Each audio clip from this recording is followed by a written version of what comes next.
Hello there, I'm Big Alias, and here we are talking about something that, to be honest with you, like, is anyone overly shocked? No, I'm not really sure, but there has been a huge response. I think the big news in gaming is, of course, that Phil Spencer has flown the nest, is leaving Xbox, and as someone who plays on an Xbox, I feel the need to talk about it, despite the fact that I'm not really sure. You know, I really wanted to say something about it, and I really wanted to express my feelings towards what's happened here, but at the same time, a CEO left the company. I hate CEOs. I think Phil Spencer made some good decisions. I think he was very consumer focused. I know a lot of people disagree with that, and I know that, a lot of people get mad, but, hear me out.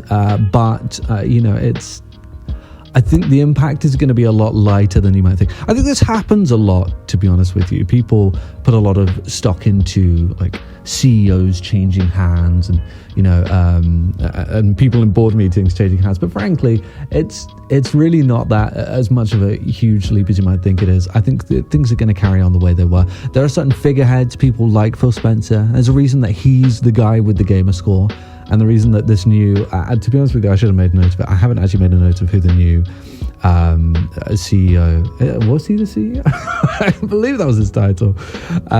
If not, head. Let's just call him lead, Xbox lead. I didn't make a note of this new Xbox lead. I sound so unprofessional.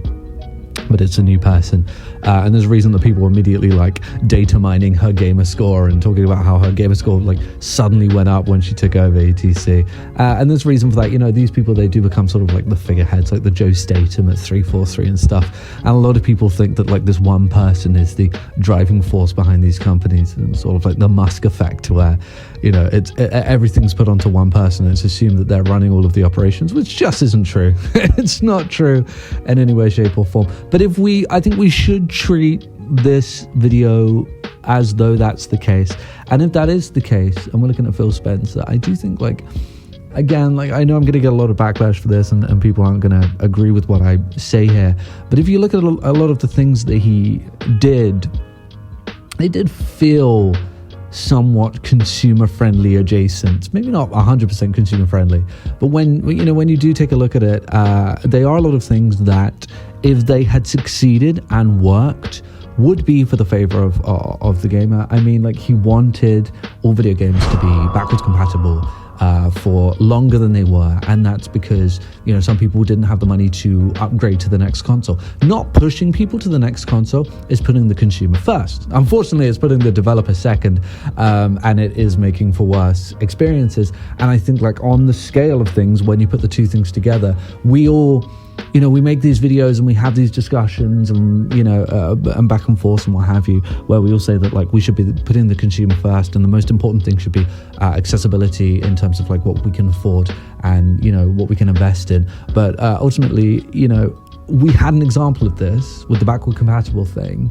And the result was that actually people cared more about, like, creative freedom and the ability to make something more impressive. And no one's really talking about what the result of that, what the impact of all of that is, and what this means. And ultimately what it means is that, that people would rather invest more and have a better product than, have things be consumer friendly and available to everyone. I'm not sure how I feel about that, to be honest with you. I am disappointed with some of the games that were made during his era, and I do think that a lot of that is down to the issues of backwards compatibility and what have you. But also, I am for making things more accessible for people. So it is a little bit different. It's a little bit of a conundrum. And ultimately, I think it was a gamble that didn't pay off, on top of numerous other gambles that didn't pay off. For example, like Game Pass and creating a low entry point that would then balloon into a higher entry point, assuming that everyone else upping their streaming prices as inflation hits and, costs go up, would, balance out Xbox with everything else, and people would be more on board with it. Well, it did happen that way. Disney Plus and Netflix are extortionately expensive now, but unfortunately people just were not on board with the Xbox price hike as well, despite the fact that, you're getting like whole video games. I would actually say that maybe the value proposition for Game Pass is maybe just a little bit higher than Netflix, all things considered. Although a lot of people disagree with that. And you have to remember that video games, you have to download them. And if you don't like something, it's not just an hour and a half to 2 hours of your life gone. It's, a whole investment, and you have to, move on to something else. And also gaming is a little bit more niche than films, quite a little bit more niche than films, despite the fact that it makes more money. I think like the whole Game Pass, again, entry point low, ballooning into a more expansive thing, was also a gamble that didn't really pay off. And of course, we have the third thing, which is the integration from console gaming into a more cloud-based service style gaming. And I think that this was the one thing where I thought that they were going to, this was like the last ditch attempt for Xbox, and they could have made it. They could have actually done it with this, and had, taken over, because they got there first. They integrated themselves first. And unfortunately, the bubble, it's not that it's bursting, it's just not inflating as quickly, I think, as people thought it was going to. It's not as bad as like AI, where everyone thought it was going to be the next big thing, and now the bubble really is bursting. But I do think that, cloud gaming is not as prevalent as people thought it would be. I mean, they've been working on cloud gaming for 6 or 7 years now, I think about 7 years.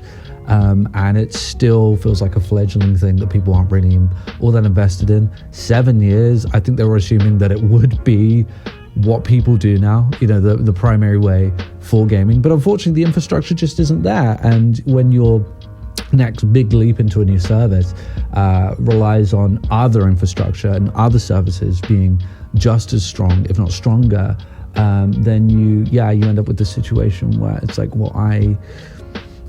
you're taking a big gamble, let's just say that, because you're gambling on another company also providing an excellent service. And particularly here in the UK, we just don't have that. I couldn't effectively stream a game well. I'd love to be able to, and it's never going to be as good. And again, we return to that, do you want a quality product, or do you want an easy, accessible product? And people clearly wanted the quality product. People still download their games, and so do I, because it makes the game better. I want the best possible game. And so I think these are a few mistakes that I honestly thought were smart decisions by Phil Spencer, but I think ultimately over time, these decisions just didn't actuate in a way that I think a lot of people in the industry thought they would.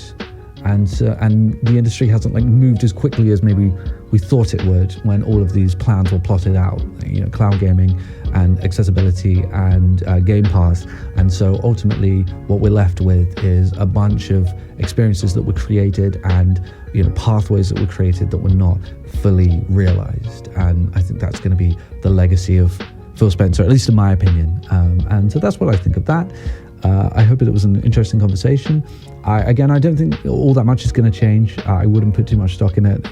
I know there are a lot of videos and people saying that Xbox is dead, RIP, and all of this, which is so interesting because people hated Phil Spencer when he was running the show, and as soon as he leaves, it's like, oh, Xbox is dead. But no, I really think you're not going to notice much of a difference at all. There's going to be a lot of hype, a lot of people saying that the brand is saved or the brand is cooked, but ultimately the brand will remain the same. And so goodbye, Phil Spencer. It was a lot of fun. I played a lot of your games, and I'll see everyone later.